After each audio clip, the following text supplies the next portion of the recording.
to tell you, that's the best intro I've ever had, so thank you. I appreciate that.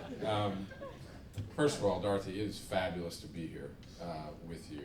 And I don't know about the rest of you here, but those graduates, they not only made me breathe, they made me realize just how fortunate and blessed each and every one of us is, and I want to thank them again.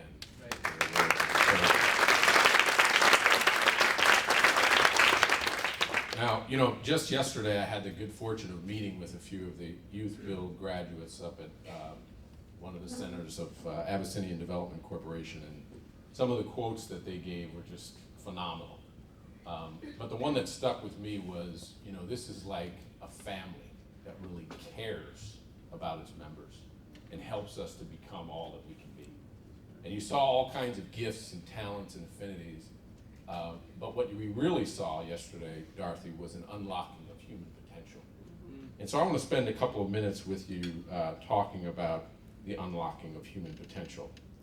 And as I get into my quick remarks for you today, I also want to acknowledge that Starbucks is behind this effort 100%. Now, I feel terrible coming up after Bill because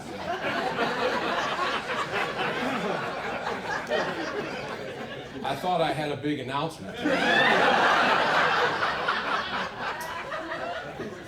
You know, I have people at my table saying, is it 4 million? Is it 6 million? What's Starbucks going to do today? But I do have to tell you that we are thrilled and honored to be announcing a $1.6 million grant.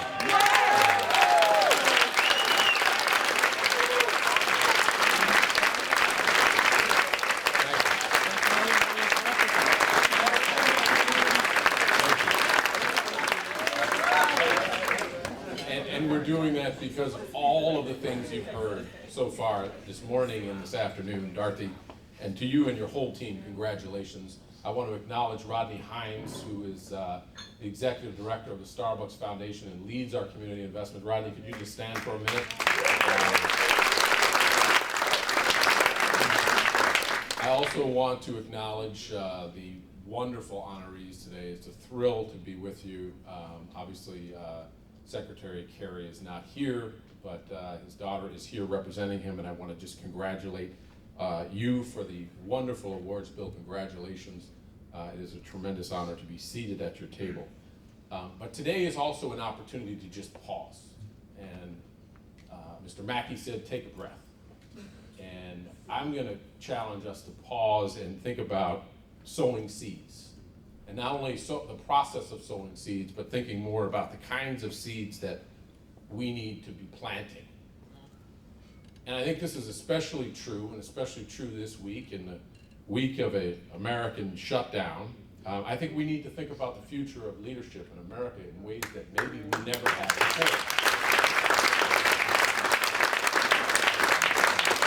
And it's a kind of leadership that we've heard about unlocking human potential, that we've seen demonstrated today. It's a kind of story about giving young people a chance to be all that they can be. Now, I remember a few years ago, I was a board member of the KIPP charter schools in Los Angeles.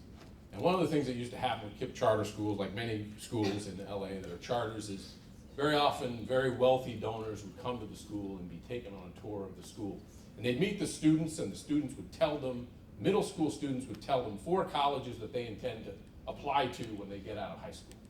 And they'd give them the tour of the school, and they'd talk about their academic programs, and almost invariably you'd get out to the parking lot with one of these donors, and they would say mostly the same kind of a thing. They'd say, Blair, that's incredible what those students are doing. They would say, those are remarkable students. They'd say, they are extraordinary students. And every time I heard that, I'd stop them in their tracks.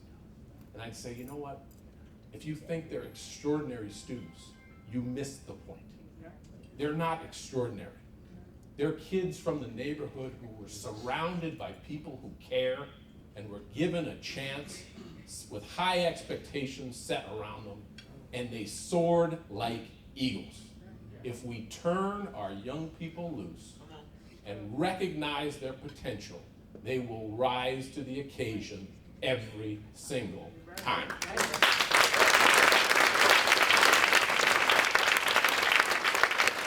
Now, that's a story about our young people. Now let me talk about us old people for a second, because there are times right now when I really wonder about this great nation of ours. And I don't mean to be disrespectful to anybody in the audience, because I love this country as much as anybody here. But sometimes it feels like we're asleep at the wheel in this nation. It really does to me. I keep asking myself, when will we awaken and realize the incredible loss of human potential that's going on right now on our watch, on the watch of everybody in this room, going on right beneath our feet, right in front of our eyes. We've got to stop looking at the equation as if it's one of exceptionalism, and begin to look at the very practical equation that we're faced with in the 21st century as a nation. There's a reason why every child who's born into the upper quartile of income in America has about an 80% chance of staying in the upper quartile for their lifetime. And it's not because they're so talented, because the data actually shows that even if they're low performers in high school and in college, they still have a chance of staying in the upper quartile. So it's not about grades or smarts, it's about position. And it's about being surrounded by people who care and people who set high expectations. And it's about setting an environment with the expectations that allow them to flourish. Now just imagine with me for a moment if the 3 million kids who will drop out of high school this year all across this great nation. Just imagine if instead of dropping out of high school, they stayed in high school, they went on to college, and they completed their college degree. That means 3 million kids would earn $1.2 million more over the course of their career. Now do the math on that. I know we've got a deficit problem. I know we've got a fiscal cliff, right? We've got all of these things, but that's $4 trillion in new income for this nation. For one cohort of kids, $4 trillion. Imagine the impact on the country and the nation and the deficit. There's certainly an altruistic reason for getting involved, and I'm all for it. I talk about it all the time. There's a practical reason, a pragmatic reason for us to get involved, because we're losing our human potential. I would tell you that today the next Albert Einstein or the next George Washington Carver is dropping out right now of a high school in this city as we speak. And I would tell you we can't afford to have that stifling effect on this nation's growth curve any longer.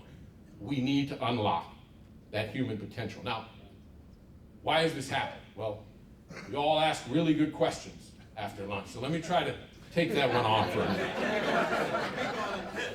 minute. Part of the reason is, I think, and you know, people ask, why don't more people get involved? It's so obvious. Why not? And I think part of the reason is we're all living by the scarcity model. Now, the scarcity model basically says there aren't enough resources to go around, and somebody's got to be poor, and somebody's got to be rich. That's the scarcity model. It's a limiting model by its definition. So if I ask you if somebody has to be poor, my hope is your answer would be the same as mine. That's nonsense. It's absolute nonsense. I tell people all the time, if we don't have enough colleges, let's build some more. Why can't we build some more? If we don't have enough good teachers, let's train some more.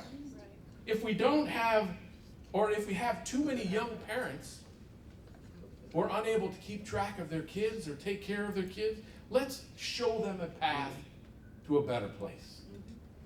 Now, I'm as altruistic as the rest of you, but we have to do this today and together. And my argument is we're looking at the equation in the wrong way. We're racking up losses for our nation as if there's no other alternative, as if there won't be real consequences that we have to pay. I remember a conversation I had a few years ago with a man who was living his life dangerously close to the edge every single day. But he was having fun. He disengaged from his family and his responsibilities, but he was having fun. And one day I sat him down. I said, let me ask you a question. If I told you you could keep doing exactly what you're doing every single day, but to a certainty you would be dead in 6 months, would you keep doing it?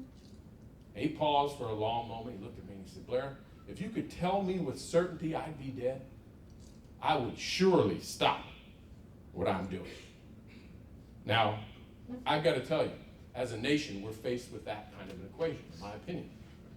Life is short and life is precious, but it's also filled with some highly probable and predictable outcomes. None of us can get away with slipping by, driving in the wrong lane forever. It just doesn't work that way. Eventually, the odds catch up. It's a virtual certainty by the laws of nature. So no one gets away with slipping by forever. And let's face it, just like my old friend, I think this nation has been slipping by in many ways. I think we're slipping by underinvesting in our children and our schools. I think we're slipping by and going back to looking out for ourselves instead of looking out for each other and our neighbors. I think we're slipping by underinvesting in our own infrastructure. We now need $3.5 trillion of infrastructure investment in this country, according to the experts. And I think we're slipping by neglecting our collective responsibility for future generations. And yes, I'm going to say it, and it may be controversial, but I think we're also slipping by not governing our nation in the way that we should, and not embracing our obligation to govern. Now, if a man from the future came among us all of a sudden and he told us what was going to happen tomorrow, and he said, sometime down the road, you will awaken, and this will all be gone as you know it. Would we as a nation do differently today? Would we act in accordance with the way that young man I spoke to some time ago? It's past time for us to try to get this right. And to say that we're a nation in denial, or we're too big, or it's too complicated to figure out, just isn't acceptable. Nor does the notion that we are powerless. I was in Washington about 2 weeks ago, and I met with congressional leaders. And I've gone to Washington for the last 15 or 18 years, and I think I've never seen Washington in the state that it is today. I met with 11 people from both houses of Congress, one-on-one, had some great conversations, but it was disheartening how dysfunctional our government has become. A government that's predicated on compromise has the two parties not even speaking in the hallways of Congress when they pass each other. That's not a system for success. So what do we need to do? What do our leaders and the people in this room, people like you and me, what do we need to do to get us right on the right path? Well, I would submit that this nation doesn't need anything that we don't already have. And since I really don't want to leave you depressed after this conversation, let me take just the last few minutes to offer some simple suggestions, if I may. And I'm going to bifurcate these comments into two categories. First, I want to offer some comments or suggestions for the old folks in the crowd, like me. There's a few of us out there. I don't want to be acknowledged. And then I want to turn to the young people, the generations that are coming up. So let me start with the over 50 crowd, and particularly zoom in on those who are in the business world, in the business sector, such as I. Now, I will tell you that my biggest hope, admonition, and request is that we support the nonprofit sector like never before in the years going forward from now on. And I will tell you that the model in the nonprofit sector, and I can say this because I spent 7 years in the nonprofit sector, so I'm going to say something that's controversial. The nonprofit sector actually has the worst business model ever created. And I'll tell you why. It's because the model is counter-cyclical, right? Which means that when the economy's down, your doors are boom, you have 150% of capacity. But the funding is cyclical, which means that when the economy's down, you have 150% of capacity knocking at your doors. You have your funders saying, I can't give you any more money because my endowment's down, my business is down. So we have to think creatively about funding this safety net for our society in new and creative ways. And I think if we collectively go after that and make a commitment to doing that, especially when times are good, overfund when times are good, we can shore up this incredible part of our economy. Secondly, and relatedly, I'm going to ask any corporations that are within the sound of my voice that are sort of on the sidelines with this to get in the game. Get in the game in a big way.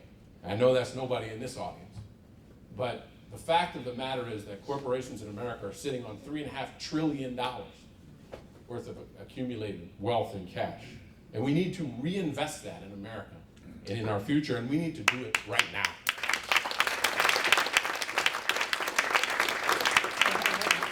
And the last thing I would say about those who are in the business world is, forget about trying to change everything. Simplify your investments. Pick one nonprofit. Pick one low-performing school. Try to change that school. You change that school, you change the district, you change the city. So let's bring it down to a micro level. For the rest of us in the room who are the elders, and don't raise your hand, I would just offer to you this simple piece of advice, and it's around expectations. Raise our expectations for ourselves and for the young people who are coming along behind us. I often tell this story about a man who was walking down the street and came across a flea circus.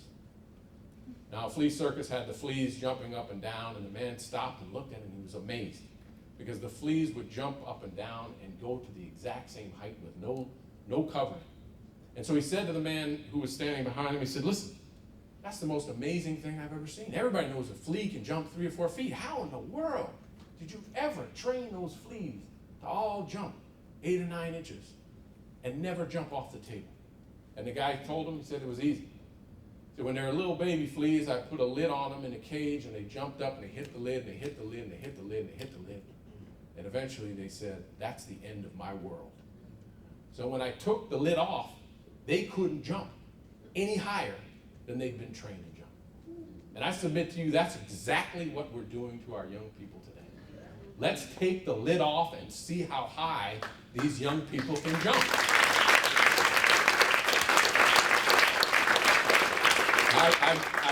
I've been involved in a lot of different community things over the years, a lot of different organizations, but I don't think I've ever seen anything that diminishes performance more than low expectations. And conversely, I don't think I've seen anything that unlocks performance the way setting high expectations does. So let's raise the bar for our young people especially. And now for the young people who are here or within the sound of my voice, I'm going to encourage you to push us all. Push us all to get the answers that you deserve about the future of this country and the future for yourselves. As I said earlier, life is short. As young as you are, you'll never get today back. Once it's in the history books, it's gone, okay? And there's a quote from one of my heroes, Mahatma Gandhi. It goes like this. It says, "You must be the change you want to see in the world. You must be the change." The reality is that it may well be the case, young people, that nobody will do this for you, unfortunately. So you must empower yourselves, and you must step up, and you must do it today and not tomorrow. And Mr. Mackey, I think, put that very well in terms of his admonition to us all. I'm going to quote my father, who used to talk to me about how short life was. And he said to me when I was a little boy, he said, "Blair, I want you to live each day as if it were your last, and one day you'll be right."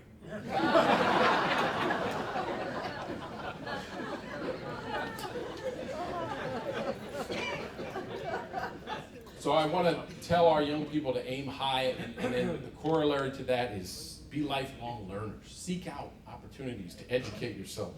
In my generation, I'm 50 years old, we will have probably 3 or 4 careers over the course of our lifetime, which is, by the way, 3 or 4 times what my father had over his lifetime. But the next generation will double the number of careers that we have. And in order to do that, a college degree is mandatory. It is the ante to get in the game in the 21st century. The college degree today is what the high school degree was 30 years ago. It's not a nice to have. It's mandatory. So Go after the college degree with everything you have and then commit yourself to being a lifelong learner. And finally, for the young people and old people alike, I might say, let's all agree that the status quo isn't working as well as it could be, right? Let's all agree that it's time to take some risks, particularly risks on behalf of other people.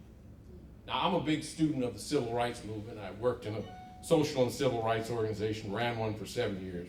And you know, the beauty about the civil rights movement was it wasn't about a moment in time.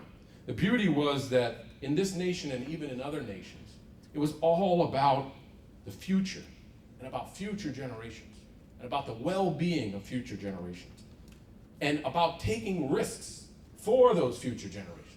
Now, Dr. King, for one, knew that he wasn't going to live to see the results of his work. Stephen Biko in South Africa knew the same thing. Mahatma Gandhi knew the same thing. And think about it just for one moment. These heroes made the supreme sacrifice of giving their lives for people that they didn't know and likely would never meet. They laid down their lives for someone who'd be born years after they were gone, someone they'd never even see. That generation was all about sacrifice. I have to throw in a personal story about my grandmother. My grandmother was born in 1895. She lived in Brooklyn her whole life. My grandmother ended up going to college, African-American woman going to college, went on, got her degree from Atlanta University, and taught in the New York City school system, and never made more than $5,000 a year in her whole life. My grandmother had 8 grandchildren, 5 in my family, 3 of my cousins. When my grandmother passed away in 1990, she was 95 years old. She left $19,000 per grandchild. Wow. I'll think about that for a second. How in the world? I stay up at night trying to figure that one out. How in the world did my grandmother leave $19,000? She did it because she wanted to sow seeds in the generations that were coming behind her. And that gift, that her generation was all about that, about sowing seeds. All too often, we're about eating our seed in the present. And we need to think more about the generations that are coming along. We should ask ourselves every day, what am I willing to sacrifice? Am I sacrificing anything for future generations? Not just in my household, but even beyond the boundaries of my household. We need to be a little bit more selfless and remember that this life is ultimately about the service that we give to one another. And that happiest and most content people I've ever met are not the ones with all the fancy cars in their driveway. I've met some miserable people who have more cars in their driveway than Chevrolet, okay? They're the ones who recognize that life is about service. That doesn't mean they don't have struggles. It means that they have inner peace. And I would also encourage us to bring this down to a very micro level. Try to affect the life of 1 or 2 people as opposed to thinking about solving the problem in a very wide and macro way. And I want to leave you with just one last story. It's a story I've only told once in public over the years. It's a story about a man named Daryl. And it happened years ago. And I was walking down the streets in Santa Monica, going shopping at the mall, and I passed this homeless man. His name was Daryl, it turns out. He was actually preaching from the Bible. And I stopped and I listened to him. And I said, there's something really special about this guy. I don't know what it is. I listened to him for a while, and I started talking with him. Turns out he hadn't eaten in several days. I said, Daryl, let me take you inside and buy you a couple of slices of pizza. I took Daryl inside. He sat down, bought his pizza, put it down in front of him, and a homeless woman walked by. Daryl immediately said, would you like a slice of my pizza? He gave a slice of his pizza away to this homeless. I said, Daryl, what are you doing? I said, you haven't eaten in 2 days. You're giving away the pizza that I just bought for you. And he looked at me and he said, Blair, she needed it more than I did. It was at that moment that I realized Daryl was, in fact, a very, very special man. So I said, Daryl, where are you going after you finish with me? And Daryl said, I'm going back to the streets. I said, no, you're not. I said, Daryl, you're going to go to a hotel room tonight. I'm going to put you up in a hotel room. All I ask from you is one promise, because Daryl was completely intoxicated when I found him. I said, you have to promise me you won't take a drink tonight. And Daryl said, I promise. And sure enough, the next morning I went to pick up Daryl, and Daryl looked like death warmed over. I mean, he literally looked like somebody had beaten him up in the night. I don't know if you've ever seen somebody who's going through detox, but it was horrible. I mean, he looked horrible. And he had a different personality about him, too. And I that evening, after I had met Daryl the first night, I had found out that he was a veteran. And I had made some calls to make sure that Daryl got into a detox program at a veteran facility in Brentwood, California. And so I rode Daryl in my car up to the facility, dropped him off, called him once or twice over the next couple of weeks, and then lost complete touch with Daryl. A couple of years later, I'm in my offices and I get a call. My assistant comes in and says, Daryl's on the phone. I said, who? She said, Daryl. She said, all he said is, it's Daryl, he has to talk to you. So I went into my office, I picked up the phone, and Daryl said, hey, Blair, it's Daryl. I said, Daryl? He said, yeah, Daryl, you remember me from Santa Monica. I said, Daryl, how are you? Daryl told me that he was a pastor of a church. Wow. And he was saving lives of young people. And I will tell you that when you drop a pebble in the water, as Dorothy is doing here, you have no idea how the waves will crest on the beaches somewhere beyond your sight. We have to get back to looking out for each other and looking out for one person at a time. And let's all agree that in 2014, as we close out 2013, that's what we will do. We will change the world one person at a time. Now, if you look around this room, I would argue it's clear it's a place that's filled up with hope. It's filled up with passion. It's filled up with dreams, and it should give us all hope to be here today. And I say that because we're surrounded by great leaders who have served this nation in such admirable ways, and we're in the presence of the very role models in all of you and many of you that we all need to emulate. But this room is also filled with hope because of the collective power that we have to solve every problem that's in front of us. We have the resources, we have the ingenuity, and I submit that the answers to the problems that this nation faces right now are right here in this room. We need to get back on the path of recognizing that our best years are ahead of us as a country. And the answers lie in the networks and the resources and the collective IQ of all of you.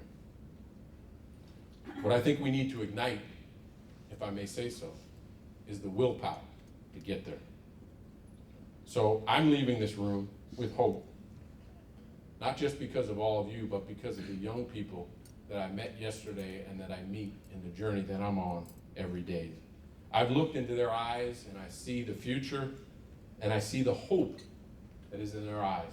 And I see that that hope springs eternal. And when we look at them, our collective belief in our future should be renewed. What we heard today should renew our faith. But they need us in their lives to keep their rendezvous with greatness. No one ever, and I'm going to say this categorically, no one ever makes it on their own.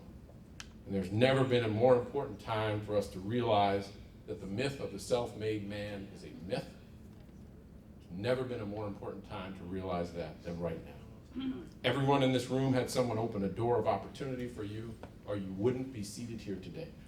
And I'm excited for the doors that Dorothy and her team are unlocking for these representatives of our collective future. Thank you, Dorothy. Thank you, YouthBuild, for the great work. You will continue to have support from Starbucks in all that you do. Thank you all for listening.